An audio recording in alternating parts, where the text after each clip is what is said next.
is caving in. So there the peace begins. Sure as the dawn calls the sun, Jesus, we hear your love. Call out the light in us. Life like you meant it, I can't contain it. Hope in the here and now. What a wide horizon in the rush of heaven. Life like you made it, I wanna live it wilder than all my dreams. Such a great adventure. Welcome to the future.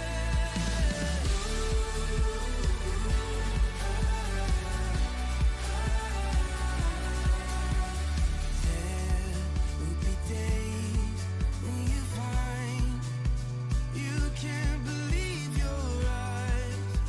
Faith brings the world to life. Breathe in the air, it's a gift. Come on, just let it in. Your best days are still ahead. Life like you meant it, I can't contain it. Hope in the here and now. What a wide horizon in the rush of heaven. Life like you made it, I wanna live it wilder than all my dreams. Such a great adventure. Welcome to the future.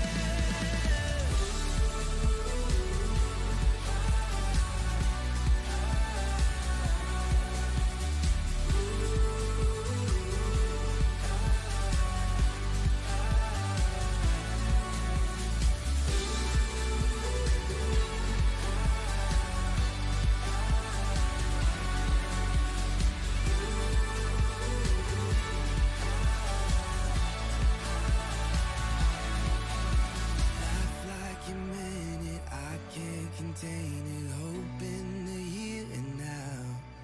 What a wide horizon in the rush of heaven. Life like you made it, I wanna live it wilder than all my dreams. Such a great adventure. Welcome to the future. I know who I know who holds it. I know who tomorrow.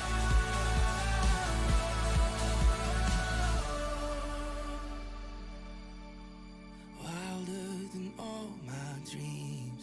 Such a great adventure. Welcome to the future.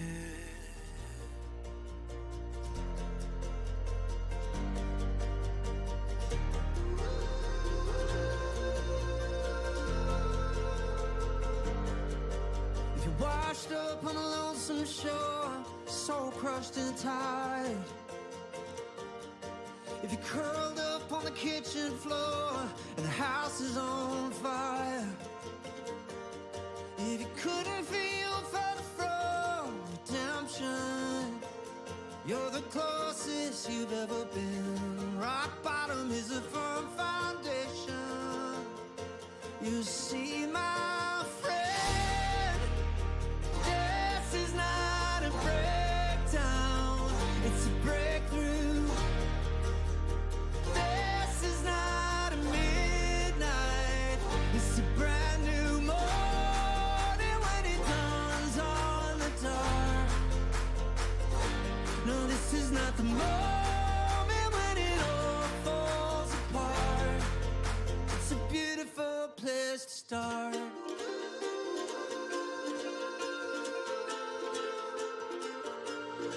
When you find yourself thanking the storm 'cause the floodgates have opened,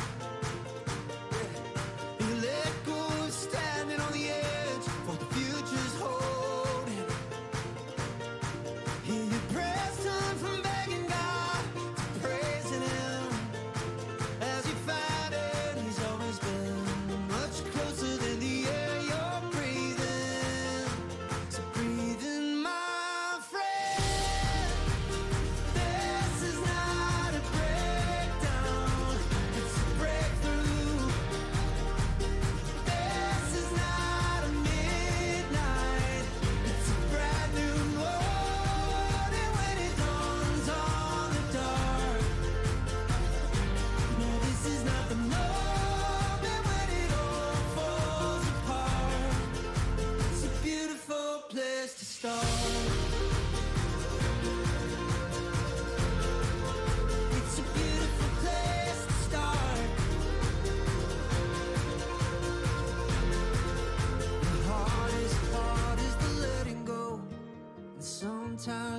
feels impossible, there's still love in your arsenal. If there's still blood in your heart, the hardest part is the letting go. Sometimes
and the pain don't come back around.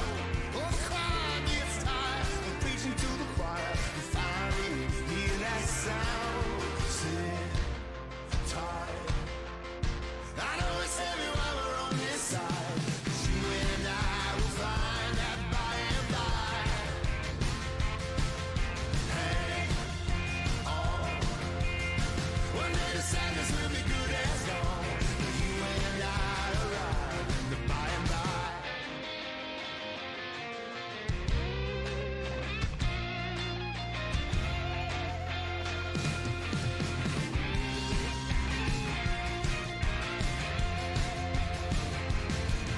City lights, edge of town. 20 years of building just to watch it burn down. But hopeless ain't a phrase you hear me say it. Where the thrills don't cost any money, and the pain don't come back around. Oh, the choir gets tired of preaching to the choir. And finally hear that sound. Finally hear that sound. Sit tight. I know it's heavy while we're on this side, but you and I will find that by and by. Hang on. One day the sadness will be good as gone. You and I arrive in the by and by. I can't hardly wait, it's been so long. No hesitation, I'll be heading home. I can't hardly wait, it's been so long. No hesitation, I'll be heading home. Sit tight. I know it's heavy while we're on this side, but you and I will find that by and by. Hang on. One day the sadness will be good.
Good morning.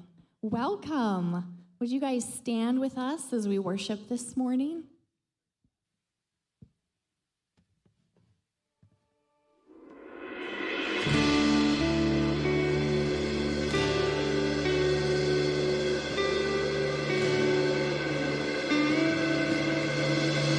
I'm standing at the edge of a grave. Here lies the empty life that I chased. Where death had lost its hold.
dwell in your presence.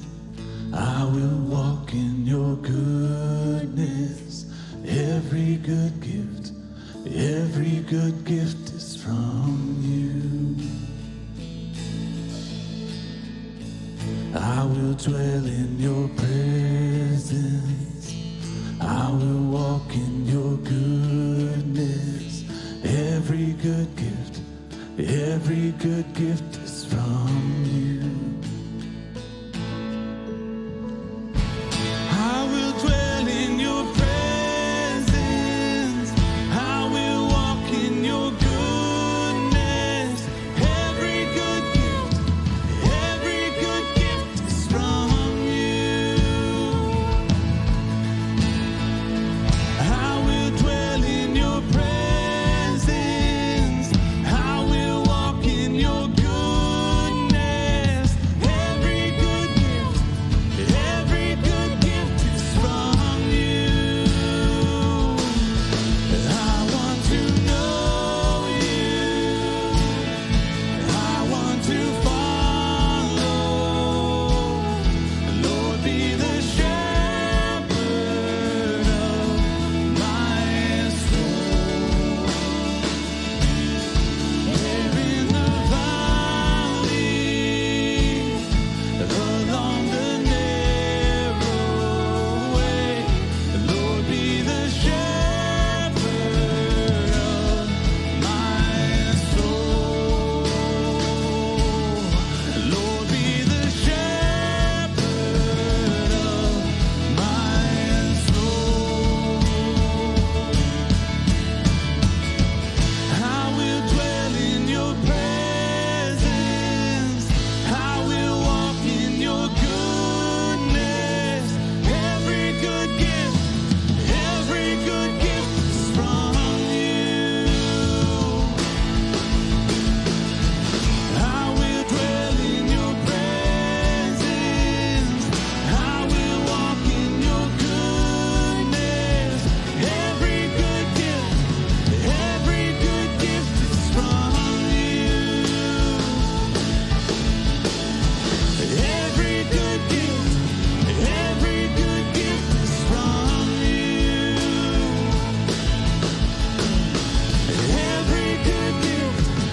Every good gift is from you.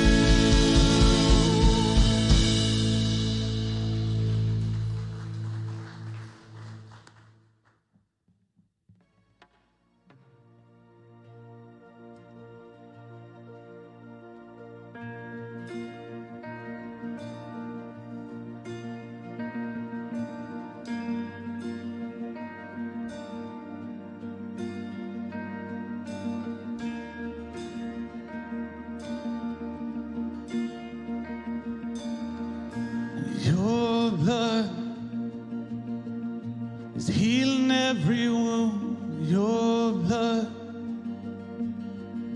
is making all things new. Your blood speaks a better word.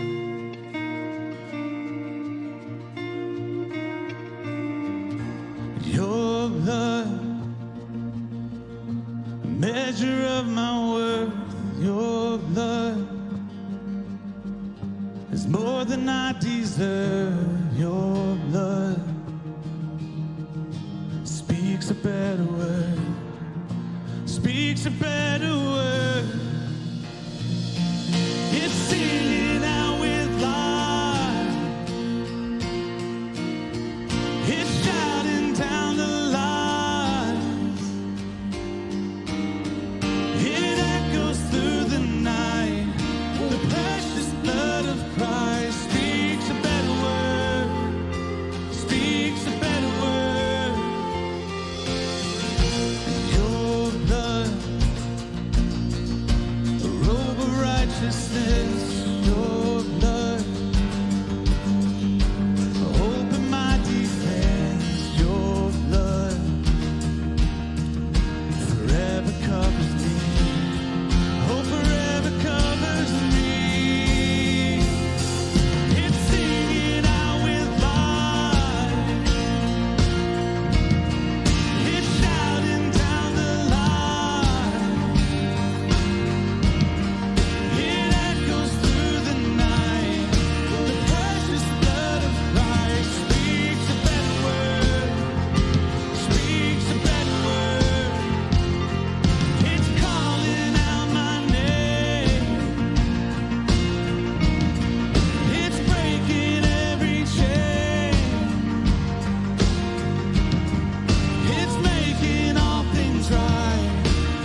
making all things right. The precious blood of Christ, it's rewriting my history. It covers me with destiny. It's making all things right. The precious blood of Christ, it's rewriting my history. It covers me with destiny.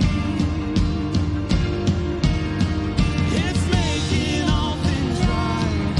The precious blood of Christ, it's singing out with life. It's shouting down the line. It echoes through the night. The precious blood of Christ speaks a better word. Speaks a better word. It's calling out my name. It's breaking every chain. It's making all things right. The precious blood of Christ speaks a better word. Speaks a better word.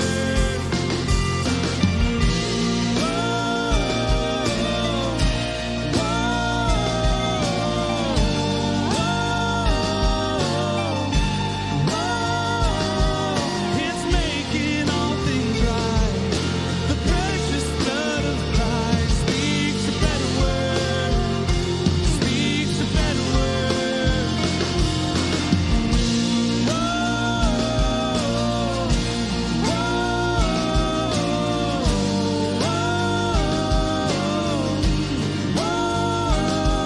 It's making all things right. The precious blood of Christ speaks a better word. Speaks a better word.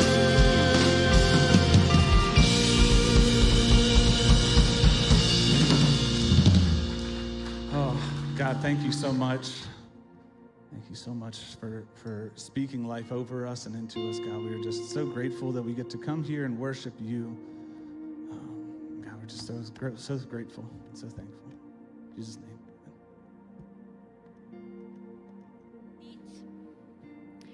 Well, if you are new or newer here to Discovery, my name is Katrina. I'm one of the pastors here on staff, and I want to invite you to stop by the Start Here desk after service if you haven't done that already. There's a great group of people who would love to say hi to you, answer any questions that you have, and also just help you with any next steps that you might want to take here at the church. And if you call Discovery your church home, if this is the place that you will partner at, we have giving boxes in the back, and we also have a QR code above that. Giving is one of the ways that we worship God. It's one of the ways that we express our faith to Him. And as you were walking into the church today, you probably saw me at the table with lots of chocolate. They are Hershey Hugs, not Hershey Kisses. There was a little confusion. I do not give out kisses at church, so just be assured of that. But as you were entering into the venue today, you received this handout. And I cannot tell you how often I hear from people who say, I did not realize we had a group like that. I did not realize we have a group for seniors, a group for young adults, a group for moms of teen girls. So if you read this, you will know all of those things today. So I encourage you to read through this paper and learn about all the different group opportunities where you could step in just for the next 10 or 11 weeks until December or so, and get connected, get plugged in, meet some new friends, and grow closer to God and to others. And today we are continuing the study of Daniel with week 2, so check this out.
All right, well, welcome everybody to Discovery. We are glad that you're here today. Welcome online. If you're here, thank you for joining us too, whether you're live or whether you're joining us later on in your week as well. Just welcome as we're going through this series called Daniel, Bold in Babylon. And in preparation for this message, I went on a bit of a deep dive this week on the Google, and I was studying about narcissism. All right? And a narcissist is a person who basically thinks that they are living in a movie and they are the star of the show, and all of us are just like bit players in their movie. A good example of a narcissist from the movies is the evil queen from Snow White. All right? And she is someone who she would wake up every morning and go to her magic mirror and say, "Mirror, mirror, on the wall, who's the fairest of them all?" And as long as the magic mirror would respond with, "Well, you, my queen, you are the fairest of them all," then everything was going to be just fine. The day was going to be great. But one day, the mirror dropped some new knowledge on her, and she said, "Well, actually, your stepdaughter, Snow White, is the fairest." And that then threw her world into chaos, and she made sure that everyone else's was in chaos as well. And if you want a real life version of someone who is a narcissist, I want to introduce you today from someone from history whose name is King Nebuchadnezzar. Now, we're in Pittsburgh, so King Nebi is what we're going to call him, right? King Nebuchadnezzar was the most powerful king in the Babylonian Empire. And Babylon was the lone superpower during the 600 BC, about 600 years before Jesus. And history books support this. They support who this guy was and confirm much of his power and success and just how powerful the empire of Babylon really was. As a matter of fact, the city of Babylon was surrounded by these impenetrable walls that were 21 feet high and 11 feet thick. The Euphrates River ran under the city walls and through the city, so it supplied an ample amount of water. And by the way, when we get to chapter 4 of Daniel, we're in chapter 2 today, this is an important thing to remember. The Euphrates River runs under the walls through the city, right? We're going to get to that part. But there were many also temples in the city of Babylon that were there to worship many different gods and goddesses in that nation, that empire. Gods like Marduk and Aku and Bel and Nego. But really the landmark that reflected the narcissism of King Nebuchadnezzar the most was the Hanging Gardens of Babylon. And this became, it was known for, one of the 7 wonders of the ancient world. It had many multi-level terraces and connected by marble staircases full of trees and flowers and shrubs. And slaves of conquered nations, including the nation of Judah, they were put in charge of these gardens and pumping these hand pumps that would bring the water from the Euphrates River and making the waterfalls and the fountains flow from the garden. And in the prophet Isaiah in the Old Testament, he sums up the national motto of Babylon as this: "I am, and there is none other like me." A very narcissistic motto for a nation that was run by a narcissist like King Nebuchadnezzar. That's who we're dealing with. And last week, in Daniel chapter 1, we were introduced to 4 guys. Daniel and his 3 friends, Hananiah, Mishael, and Azariah. And these 4 Jewish teenage boys were hand-selected to enter the King Nebuchadnezzar's service after the city of Jerusalem had been conquered. And most of the people from Judah, from Jerusalem and that area, had been taken back to Babylon, almost 900 miles away, to become slaves.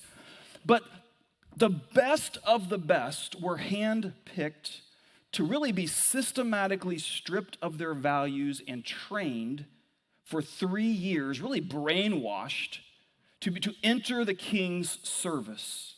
And they were given new names, new identities. They were forced to learn a new language. They were forced to learn how this strict regiment of how to learn these different books and also dieting. And I would highly encourage you, since we've only been really 1 week in this series so far, if you have a chance this week, go to our website or go to our podcast or our YouTube page and listen to last week's message. That way you're fully in where we are in the book of Daniel. And stick with this one all the way through the end of November or the end of October, because this you'll have understood and have read an entire book in the Bible when it's all said and done. But as chapter 2 opens, King Nebuchadnezzar is having his evil queen from Snow White kind of moment. No, he didn't have a magic mirror on a wall that told him some troubling news, but he did have a dream. And this dream had a hidden meaning, and it consumed him. He couldn't figure out what it was about. So his life was in chaos, and he made sure that everyone else's was as well. So let's dive in. Verse 1 here, chapter 2 says this: "One night during the 2nd year of his reign, Nebuchadnezzar had such disturbing dreams that he couldn't sleep." You ever been there? We've all been there, right? Where you, like 3 o'clock in the morning, you are woken up by a dream, and you know in that moment, sleep is done for the night. Are you like me? Like you have a dream, and in the moment, it is so vivid. Like it's like, I will remember this dream all the time. But then you wake up and you're like, I don't, what was that about? I have no idea. I cannot remember my dreams for the life of me. My wife is the opposite. Not only does she remember her dreams from the night before, she remembers dreams she's had years ago. She has such an incredible memory for her dreams, and that does not always bode well for me. This has happened more than once. I come downstairs from my slumber, and my coffee pot is over there, and I go get my coffee, and Janie is over there on the couch, maybe reading her Bible, going through her to-do list, and I walk over to her, "Hey, good morning," and I give her a kiss, and she's distant. She's cold. I'm like, okay, what did I not do? All right, I'm thinking, did I not start the dishwasher last night? What did I do? Am I in trouble here? And she'll say, "I had a dream last night. You were there, and you did something that I am not happy about." I'm like, well, Nebuchadnezzar was severely troubled by his dream, and everybody else was about to know about it. All right, verse 2, he says, he called in his magicians, his enchanters, his sorcerers, and astrologers, and he demanded that they tell him what he had dreamed. As they stood before the king, he said, "I have had a dream that deeply troubles me, and I must know what it means." Verse 4, then the astrologers answered the king in Aramaic, "Long live the king! Tell us the dream, and we'll tell you what it means." Now, I wanted to make sure you understand, this is an interesting and very cool thing here. That this group of people, these advisors to the king, they are also known in history books as the Chaldeans. The Chaldeans, and also that is also translated as wise men and magi, who searched the skies for wisdom and signs. Now, where have we heard about magi before? Who lived somewhere east of Jerusalem and Bethlehem, and who were studying the skies and saw a star that star has never been there before, and put them on a search. Well, those magi, if you're following with me, come in 600 years later. But these, the precursors to those magi really, are Daniel's co-workers and along with his 3 friends. Verse 5, but the king said to the astrologers, to the magi, I am serious about this. If you don't tell me what my dream was and what it means, you will be torn limb from limb and your houses will be turned into heaps of rubble. But if you tell me what I dreamed and what the dream means, I will give you many wonderful gifts and honors. Just tell me the dream and what it means. Verse 7, they respond, please, your majesty, tell us the dream. That's how this usually works, right? We will tell you what it means. You tell us the dream. And the king says, no, I know what you're doing. You are stalling for time because you know I am serious when I say, if you don't tell me the dream, you are doomed. So you have conspired to tell me lies, hoping I'll change my mind. But tell me the dream, and then I'll know that you can tell me what it means. And the astrologers replied to the king, no one on earth can tell the king his dream. And no king, however great, no matter how powerful, has ever asked such a thing of any magician or enchanter or astrologer. The king's demand is impossible. Listen to this. They say, no one except the gods can tell you your dream. And they do not live here among people. Now, I love that these words that these magi utter in fear in the presence of their king is actually foreshadowing what God was planning to do 600 years in the future when he would empty himself into the person of Jesus Christ and he would invade our world as a baby, and they would call him what? Emmanuel, which means God who lives with us. That's cool. Verse 12, the king was furious though when he heard this, and he ordered that all the wise men of Babylon be executed. And because of the king's decree, men were sent to find and kill Daniel and his friends. Now, King Nebuchadnezzar's narcissism is in display in like 4K clarity in this moment, right? His entire empire is built on fear and intimidation. Really, whatever his whim is, it's built on that. And now the king has ordered all of his counselors, all of his advisors to be killed. And Daniel and his 3 friends aren't even in the room where it happened. They were on vacation. I don't know what they were, but they're guilty by association. And so how does Daniel respond when the executioner is knocking on the door? He doesn't complain. He doesn't argue. He doesn't run. He doesn't scream about how unfair this situation was. We weren't even in there. He is completely in the dark with what's going on. And he says in a very tactful way, he asks a question to the executioner. Why is the king in such a rush to kill all of us? And so the executioner, his name is Arioch, right? If you ever name your child, I think they are destined to become an executioner, right? Arioch. And so the executioner tells Daniel, okay, this is what happened. I'm sorry I got to do this, but this is what happened.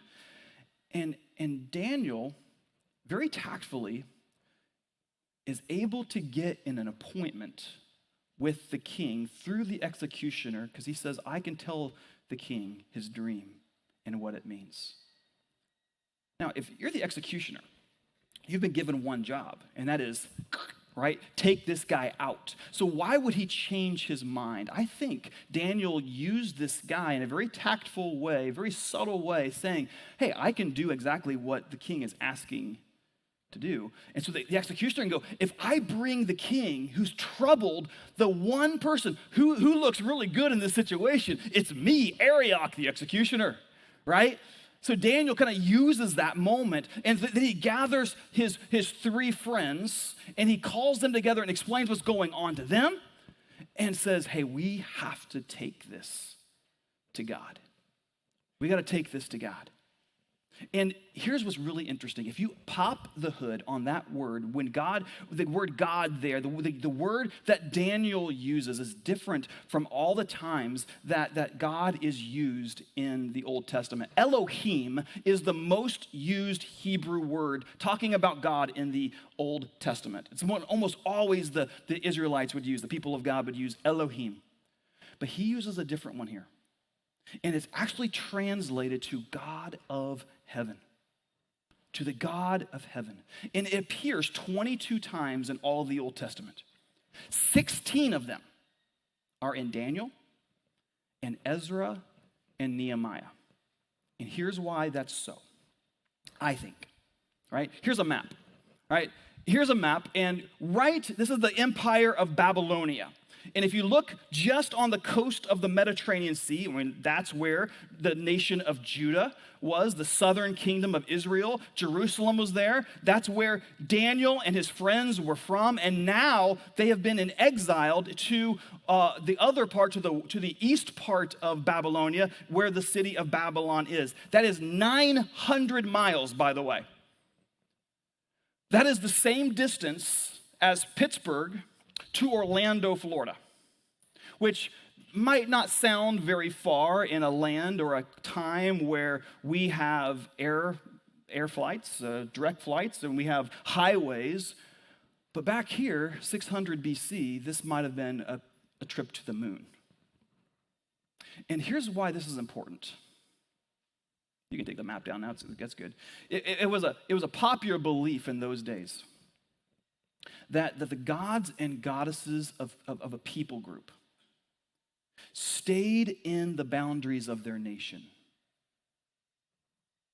That deity didn't have power or authority outside of the border of the people. So if I follow God here in this nation and I cross the border, God stays behind. He doesn't have the power in this area. But the prophets of Daniel and Ezra and Nehemiah, they know better.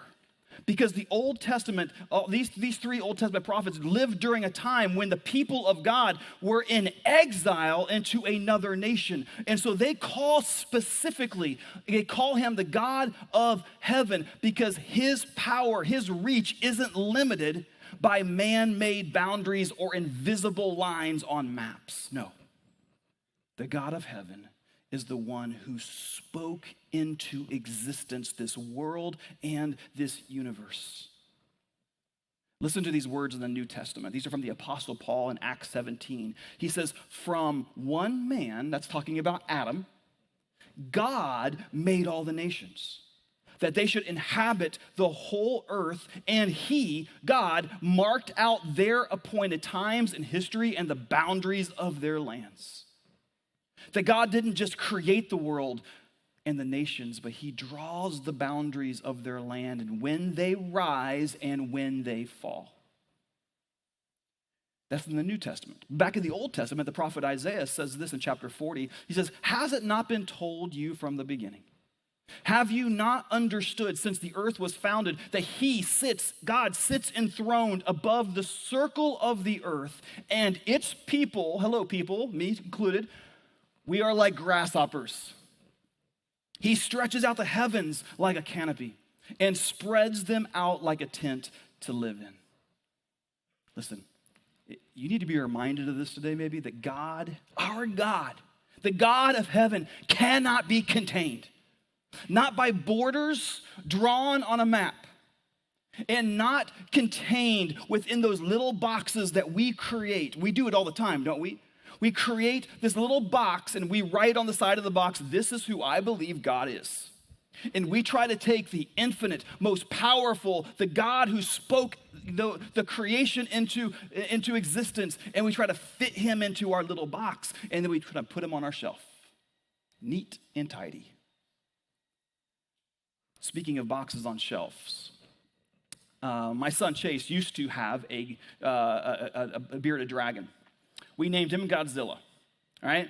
And when we had Godzilla, every week, Chase and I would have to make a run to the pet store because we had this little clear container. We have to fill it with large crickets, right? And so we would go and get the crickets, and we'd bring them home, and we'd put the crickets right next to Godzilla's tank.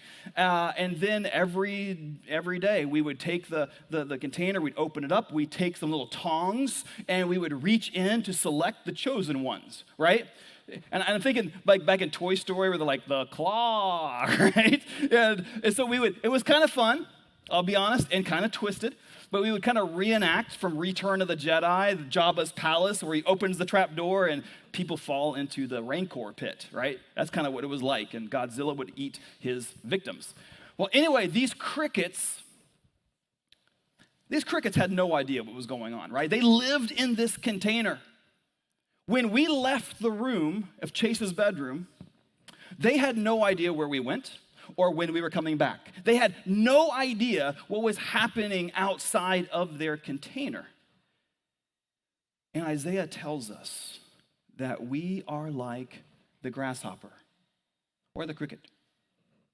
And compared to God, we have such a limited view of our world. And that there are mysteries this side of heaven we will never begin to unravel. We can try to figure out why God does this or doesn't do that, and why he allows this to happen in this life, and why he doesn't allow other things to happen. He exists outside of our timeline, and he knows everything that has happened and everything that will happen. He knows also the minute details. He knows how many hairs are on your head, but he also knows how many days we have numbered on this life. We don't even know what tomorrow will bring, what this afternoon will bring. But I want you to remember this. God has never been surprised, ever.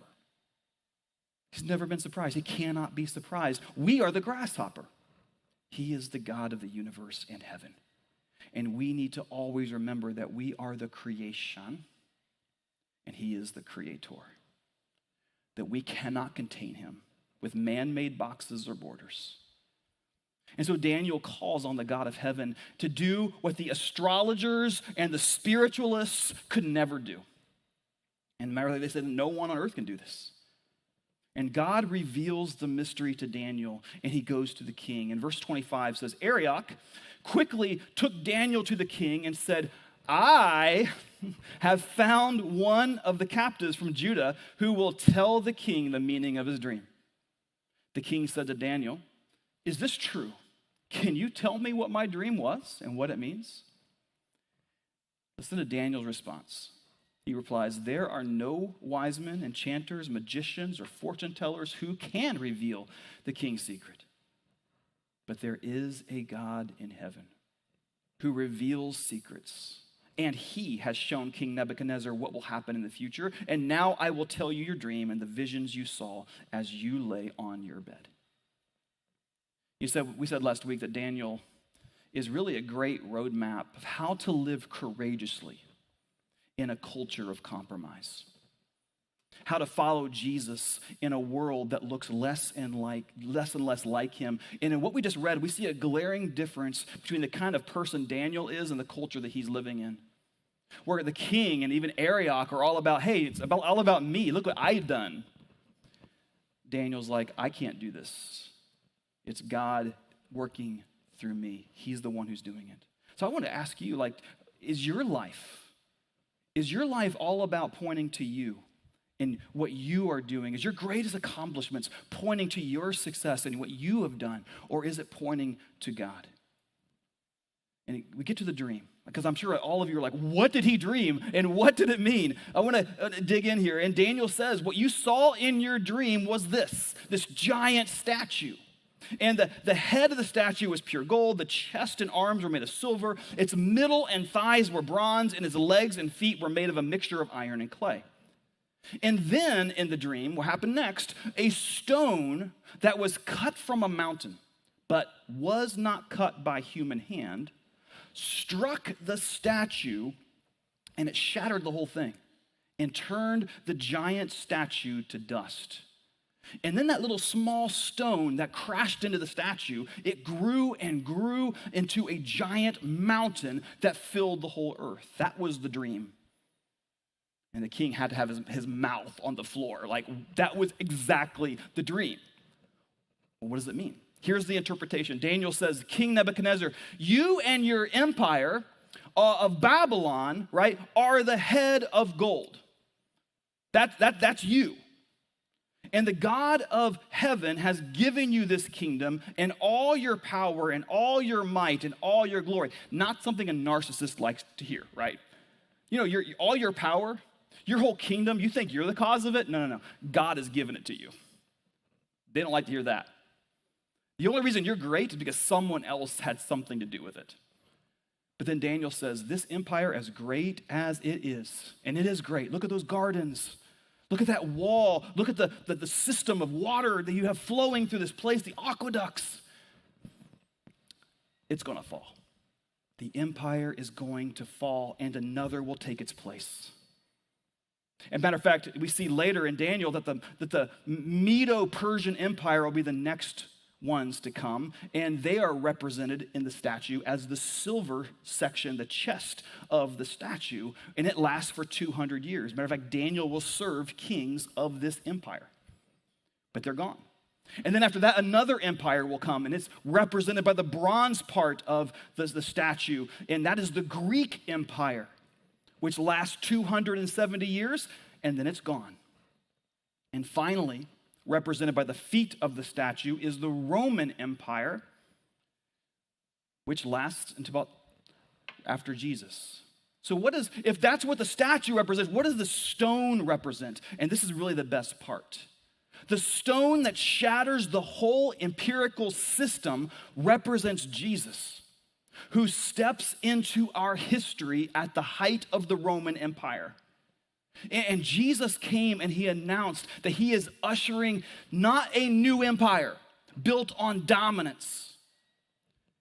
I am bringing a new kingdom, a humble kingdom that will start as small as a mustard seed, but has the power and the potential to fill the whole earth. And unlike Babylon and Persia and Greece and Rome, these empires are going to fall. But this kingdom will last forever. And listen, I said this last week, I'll say it again this week. When we put our faith in Jesus, when we follow him, in that moment, you become first and foremost a citizen of the kingdom of heaven. And we live in a world now that is not our home. These borders are not our home. We become aliens and immigrants and exiles living in this place, because when Christ finally comes, the King of Kings, into his kingdom, when it comes in its fullness, one day we will be ready. But we're not there yet. Right now, we are ambassadors of the kingdom of heaven living in a land that is not our home. Right now, we are still crickets in the container. But we've been given a glimpse of what's to come. And the Apostle Paul says in 1 Corinthians, he says that right now, we see things imperfectly, like puzzling reflections in a mirror, but then we will see everything with perfect clarity. All that I know now is partial and incomplete, but then, talking about when Jesus comes again, I will know everything completely, just as God knows me completely. Back to Daniel 2, verse 45, Daniel goes on, that's the meaning of the rock cut from the mountain, not by human hands that crushed to pieces the statue. The great God was showing the king what will happen in the future, and this dream is true and its meaning is certain. Well, how did the narcissist respond? Look what he says. King Nebuchadnezzar threw himself down before Daniel and worshiped. And he commanded his people to offer sacrifices and burn sweet incense before him. The king said to Daniel, truly your God is the greatest of gods, the Lord over kings, a revealer of mysteries, for you have been able to reveal this secret. And then the king appointed Daniel to a high position and gave him many valuable gifts. He made Daniel ruler over the whole province of Babylon, as well as chief over all his wise men. And at Daniel's request, the king appointed Shadrach, Meshach, and Abednego, the three friends of Daniel, to be in charge of all the affairs of the province of Babylon, while Daniel remained in the king's court. Here's the big idea, everybody. Here's really the sermon in a sentence. how we can live courageously in a culture of compromise. Followers of Jesus should seek to bless, not impress. Here's Daniel living in the service of a narcissistic boss who'd threatened to tear him limb from limbs if he can't do the impossible. He's forced to work for the king who is responsible for decimating his homeland of Jerusalem, the temple of God, his family, slaughtering his people and enslaving the rest. And yet Daniel seeks in that moment to bless this king and his empire by revealing this dream and pointing him to the God of heaven. And I can't help but think that Daniel remembered the words of his contemporary prophet Jeremiah back in Jerusalem, who once said, "Seek the peace and prosperity of the city to which I have carried you into exile. Pray to the Lord for it, because if it prospers, you will too." I wonder today, followers of Jesus, if that can be said about us. In the workplaces that we are in, the neighborhoods that we live, the schools that we go to. Are we people of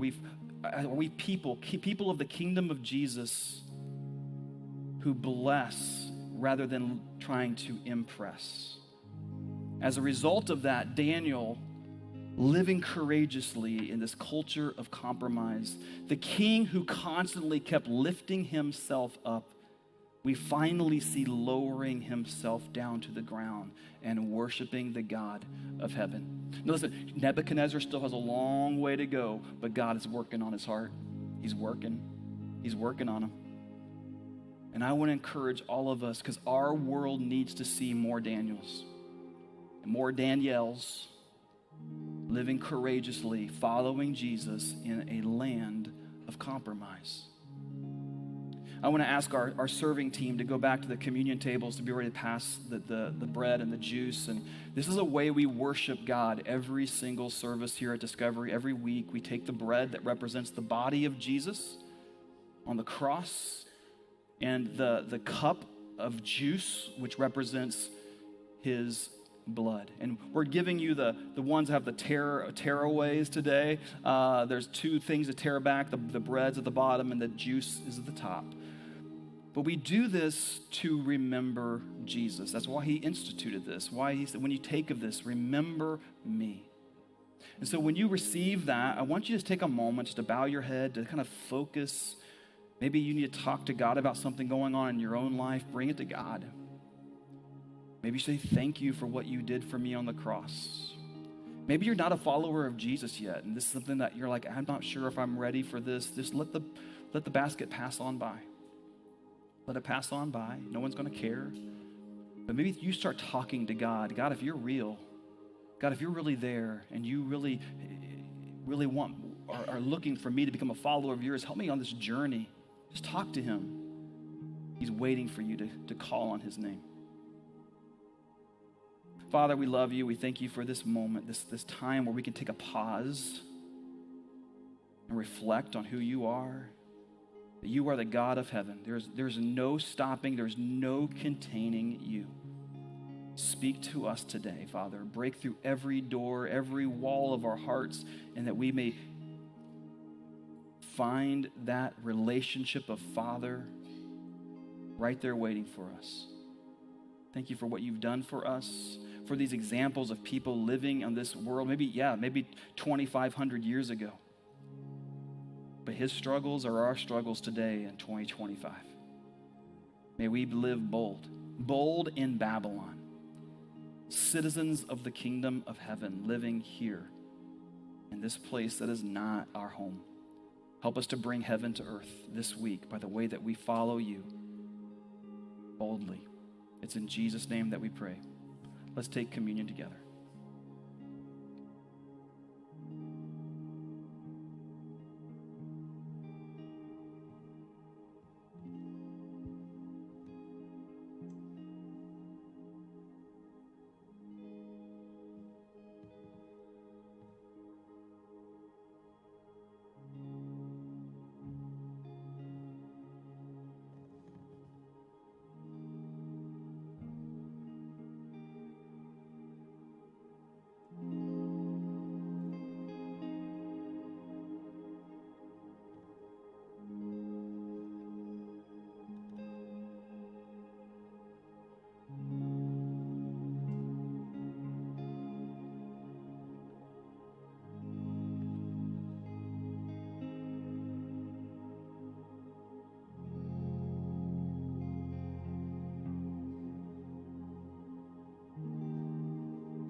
have tasted, I have seen the realness of your love for me. It's written on your hands and feet. It's all the evidence I'll ever need. Your love is better than life. I can't even wrap my mind around it. One day, here in your house is better than 1,000 elsewhere. Your love keeps on running, running, keeps on running after me. Keeps on running, running, keeps on running after me. That can take your place. There's nothing that can separate. No, how high, how wide, how deep. The greatest love the world has ever seen. Your love is better than life. I can't even wrap my mind around it. One day, here in your house is better than 1,000 elsewhere. Your love keeps on running, running, keeps on running after me. Keeps on running, running, keeps on running after me. Run, run, running, run, run, running, run, run, running after me. Run, run, running, run, run, running, run, run, running after me.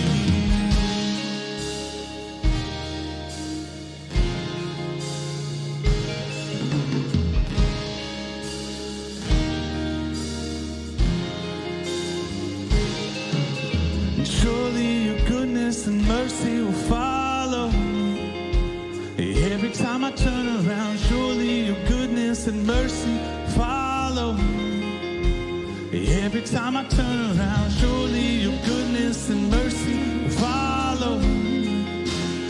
Every time I turn around, surely your goodness and mercy will follow me. Every time I turn around, surely your goodness and mercy will follow me.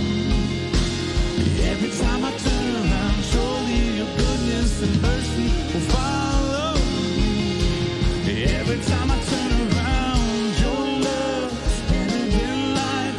I can't even wrap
love you. Have a great week. We'll see you next week. Me broken and alone and said welcome.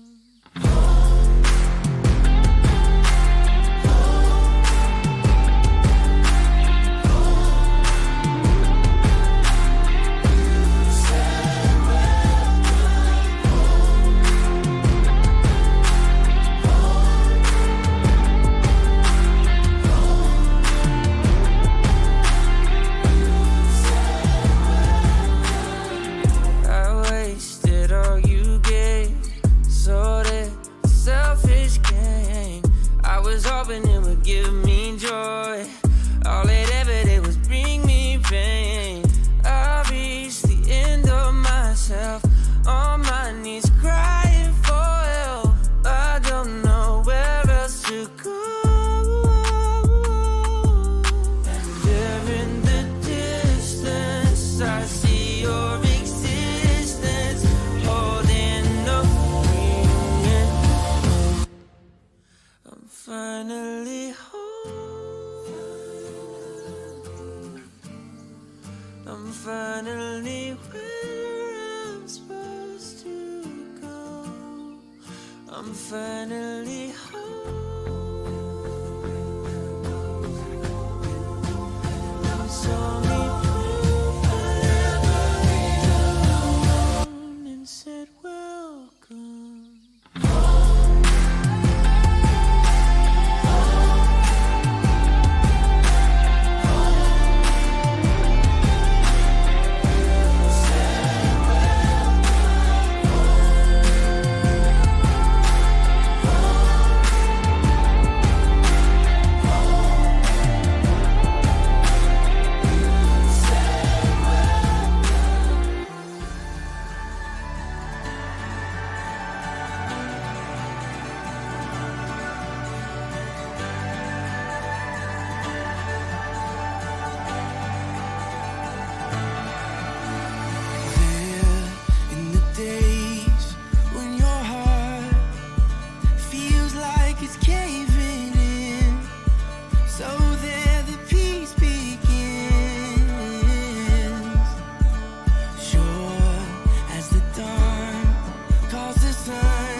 buzzing in the rush of heaven. Life like you made it, I wanna live it wider than all my dreams. Such a great adventure, welcome to the future. I know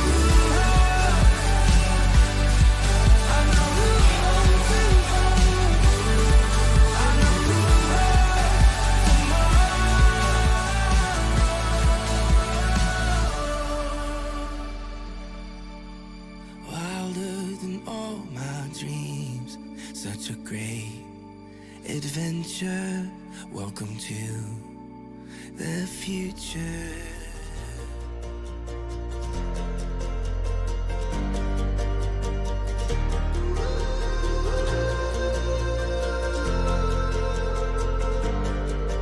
If you're washed up on a lonesome shore, soul crushed and tired. If you're curled up on the kitchen floor and the house is on fire. If you couldn't feel further from redemption, you're the closest you've ever been. Rock bottom is a firm foundation. You see, my friend, this is not a breakdown, it's a breakthrough. This is not a midnight, it's a brand new morning when it dawns on the dark. No, this is not the moment when it all falls apart. It's a beautiful place to start.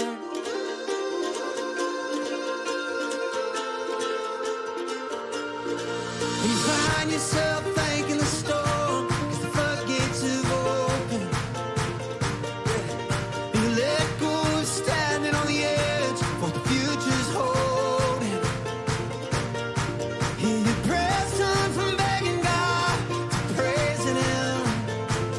As you find it, He's always been much closer than the air you're breathing. So breathe in, my friend. This is not a breakdown, it's a breakthrough. This is not a midnight, it's a brand new morning when it dawns on the dark. No, this is not the moment when it all falls apart. It's a beautiful place to start. It's a beautiful place to start. The hardest part is the letting go. And sometimes it feels impossible. There's still love in your arsenal. If there's still blood in your heart, the hardest part is the letting go. Sometimes it feels impossible. There's still love in your arsenal. There's still blood in your heart. You'll see, my friend. This is not a break. This is not a breakdown. It's a breakthrough. This is not a break. Oh, it's a brand new morning.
I know it's heavy while we're on this side, but you and I will find that by and by. Hey, oh, one day the sadness will be good as gone, and you and I arrive at the by and by. You and I arrive in the by and by.